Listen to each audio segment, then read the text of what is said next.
갤럽에서 여론조사가 나왔습니다. 윤석열 대통령 취임 이후 가장 최하위 여론조사가 기록되었습니다. 23%입니다. 긍정은 23%, 부정은 10%가 오른 68%입니다. 대한민국 국민 7명 중에 10명 중에 7명이 윤석열 대통령을 부정적으로 보고 있다는 겁니다. 이 여론조사에서 가장 중요한 부분은 윤석열 대통령이 경제와 민생 그리고 물가를 제대로 챙기지 않는다가 가장 높은 부정적인 평가였다고 합니다. 그리고 두 번째는 소통이 미흡하다, 자기 마음대로 한다라고 하는 것이 두 번째 평가였다고 합니다. 이제 윤석열 대통령은 대한민국의 경제를 살리고 민생을 살리는데 최선을 다해야 합니다. 국민은 경제 살려라 라고 이야기를 합니다. 다른 나라는 모두 좋아지고 있는 상황에서 대한민국만 경제가 최악입니다. 이번에 영수회담이 있습니다. 이 영수회담에서 이재명 대표는 민생 살리기를 최우선으로 할 것입니다. 민생 살리기에 윤석열 대통령이 힘을 보태야 합니다. 그 어려운 코로나 시기에 대한민국은 최고의 코로나를 회복한 세계 최고의 나라로 성장했습니다. 그 이유는 바로 민생 회복 지원금을 문재인 정부 때 지원했기 때문입니다.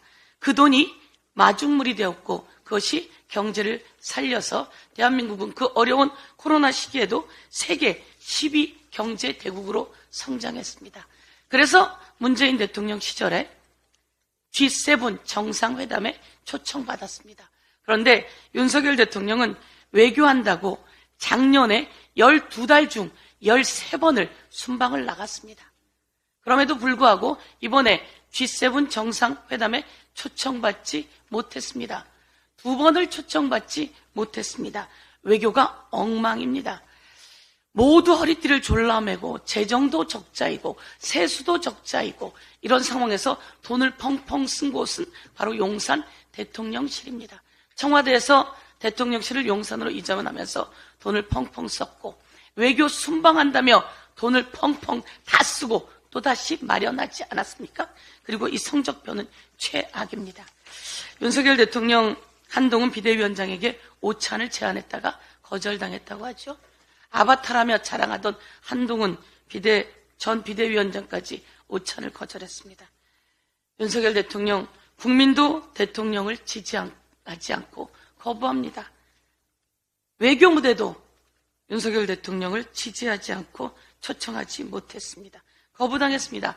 거기에 한동훈 전 비대위원장까지 오찬을 거절했습니다. 여기서 단 하나 성사된 만남, 바로 이재명 대표는 그렇게 탄압당하고 압수수색당하고 그리고 체포영장 발부까지 이겨내면서 대통령과의 만남을 제안해왔고 이번에 그 만남을 이재명 대표가 승낙했습니다. 더불어민주당은 오직 국민, 오직 민생만 생각하며 대통령과 협치하겠다고 합니다. 대통령은 민생 살리기에 협조하십시오.